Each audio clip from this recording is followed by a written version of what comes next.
Part 2 ya video ambayo nimeposti asubuhi. Kama hujaona nenda kaangalie, then ndo uje hapa utajua nini tunaongelea. Haya jamani, muda wa kutoa stika yetu umefika, na hapo ndo naanza kutoa stika yangu. Kama unavyoona hina yetu imeshakauka vizuri. Jamani, mnaiona hiyo red hina?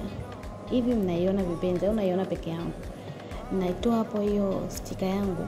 Halafu ukiwa unaangalia vizuri wakati natoa, hina imekauka vizuri kabisa. Hii ni kwa sababu wakati ambapo nilikuwa naweka hii hina kwenye stika, nimeisambaza, sikuweka nyingi.